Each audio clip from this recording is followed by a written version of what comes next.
ready for the popcorn moment? Brought to you by Booher Remodeling, B-O-O-H-E-R, BooherRemodeling.com. If it's inside your four walls, Booher Remodeling is the call. Their 5-step design process makes redoing your kitchen, your bathroom, your basement, any room in the house just so easy, because it starts with that initial consultation, which is free. You can call them right now, 317-852-5546, and they will come talk to you, show them what you're thinking about. They're actually coming out to my place. It's time to take care of some kitchen issues, and they will talk to you about what it is you're trying to get accomplished. Understanding you is step number one. Everything flows from that. And from there, you can get to a design, an idea. What about this? We can do that. Do you want to try this? And when you have settled on the idea, then boom, the construction begins. And you know it's happening every single day with Booher Remodeling, serving Central Indiana for over 20 years. So there's no stress. You know how it's going to happen. You know when everything's going to be done. And just like that, like clockwork, they take care of everything. And you've got a whole new kitchen. And you've got your life just on top speed. Ladies and gentlemen, cruise control, to give another traffic analogy kind of thing there. The point is, you've got the kitchen you want, and you've got the value in your home you've been looking for. Talk to Booher Remodeling today. 317-852-5546. Tell them Tony Katz sent you. 317-852-5546. Booher Remodeling, 852-5546, or online at Booher. B-O-O-H-E-R. BooherRemodeling.com. The popcorn moment. Let's go. It's a story you need to hear to believe, then grab your popcorn, because there is more. Also, you can text in to the show. You can text WIBC. What do you text it to 317-239-9393? Is that what you do? And you text WIBC, and the next thing you know, you're texting us, and we see them. We see them right there. And then also you can text in what bumper music you want producer Carl might play. That can happen as well. I have a lot of audio. But this Comey indictment, James Comey indicted, lying to Congress.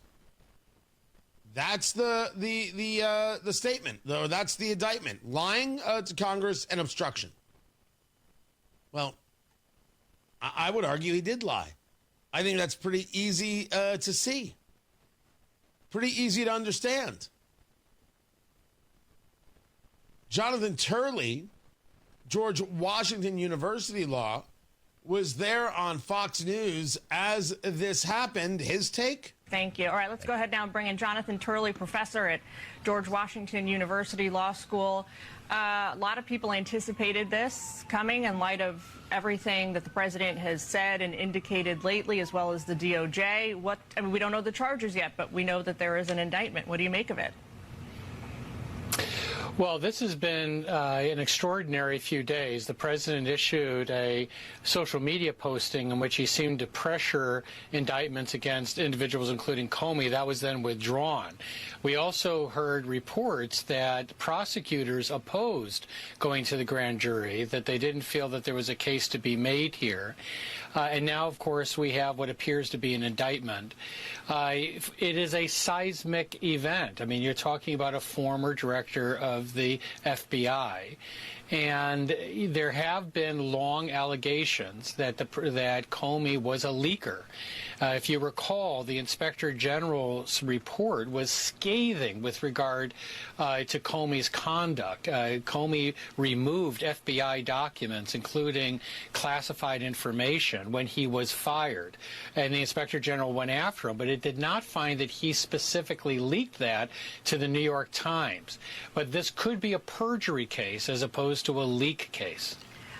Now, he said this before he knew what the indictment was for, obstruction and of lying. So one could argue that when he discusses perjury, that's where he's at. When we see that there are people within these institutions, well, we don't think this is going to work, so we're not going to bring the charges. We've seen this every which way. We saw this from the special counsel Robert Hur, last name H-U-R, regarding Joe Biden. Well, we would bring charges regarding the classified documents, but a jury would see him as an elderly man with a poor memory. wait, did he do it or not? Did he have the documents or not? Did he commit a crime or not? So I would even say to Jonathan Turley there, I'm not discounting that point, that they would look at it and say, we don't think there's enough here. We're not sure we can make this stick. That's about whether or not they are going to be able to get the conviction, as opposed to whether or not we should be looking at the crime committed. And this is where Americans say, how is this possible? That for these people over here, it's always, it's not worth the time. But for these people over here, there's no amount of money you can't spend to try and destroy them. This is where people lose faith. Is the prosecutor's job to say, well, I only prosecute people who I can find guilty? Because if that's the case, it's not actually prosecution. Isn't that in and of itself selective? There is a crime that is committed. We have this evidence. Our job is to prosecute the crime. Because if we're going to say, I have this evidence, but it's not worth it to me, then every prosecutor in the DOJ is nothing more than Ryan Mears. So Jonathan Turley's reaction here, I think really is, his point is valid. I'm not actually upset with Mr. Turley, but rather I think it is the thing that most upsets Americans, where you get into, my gosh, there really are two Americas. These people get charged, these people don't. These people can get away with anything. You can't jaywalk without spending time in jail. It is frustrating. It's frustrating and it's upsetting. I think that the Catherine Herridge reporting discusses how Comey lied and did actually speak with reporters and leak things to reporters. But here it is. I can't start an investigation. I can't stop an investigation. I won't get worked up about an investigation. James Comey will surrender himself today. And then we see what happens next. Matt Baer has traffic on the 5s from the WIBC Traffic Center. What's going on, Matt? Yeah, Tony, looking at inbound 6.